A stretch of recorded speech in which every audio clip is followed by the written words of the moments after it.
Dieu a placé le Seigneur Jésus devant nous afin que nous le suivions. Dieu, dans sa parole, nous dit « Considère en effet celui qui a supporté contre sa personne une telle opposition de la part des pécheurs, afin que vous ne vous lassiez point, l'âme découragée. » Hébreux 12:3. Nous devons considérer attentivement un point après l'autre, comment notre Seigneur a enduré les reproches, l'oppression, les mauvais traitements, l'abandon, la moquerie, la crucifixion. Il y a bien entendu un aspect humain dans la croix. En faisant ainsi, nous ne nous lasserons pas. Quand le Seigneur parla à ses disciples de ses souffrances sur la terre, il leur dit, le disciple n'est pas plus que le maître, ni le serviteur plus que son Seigneur. Matthieu 10:24. Nous ne devons pas nous attendre à être mieux traités que ne le fut le Seigneur Jésus. Et Jésus, allant plus loin, leur dit, il suffit aux disciples d'être traités comme son maître et aux serviteurs comme son Seigneur. Matthieu 10:25b. Cela est bien assez si le traitement que nous inflige le monde ne va pas au-delà de celui que Jésus reçut.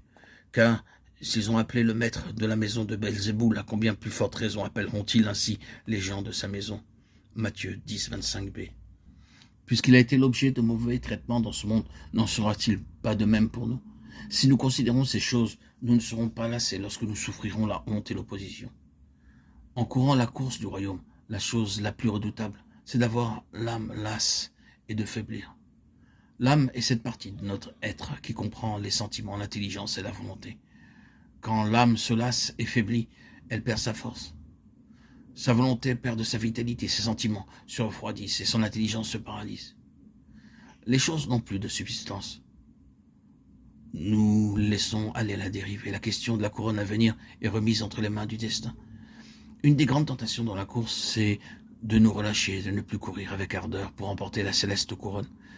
C'est comme si des forces se coalisaient pour s'opposer à l'endurance du coureur. Si nous considérons vraiment le Seigneur Jésus en méditant sur ses expériences, nous ne perdrons pas courage. Rappelons-nous ce qui fut déclaré au sujet de Gédéon et de ses 300 hommes, fatigués, mais poursuivant toujours. Juge 8:4.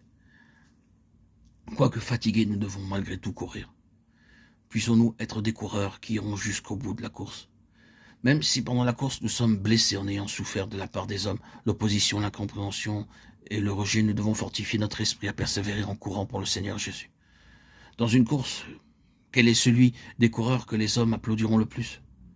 Ne sera-ce pas celui qui, ayant été blessé, poursuivra sa course jusqu'à ce qu'il remporte le premier prix? C'est pourquoi, que nous soyons blessés, souffrants ou paraissant être battus, cela ne doit pas être un problème. Il est encore temps pour nous de nous relever et de courir. Souvenons-nous que rien n'est décidé tant que nous sommes sur la route. Ce n'est qu'à la fin de la course que le verdict sera prononcé. Ainsi donc, ne déclarons pas forfait pour quelque raison que ce soit. Ne nous lassons pas et ne soyons pas défaillants.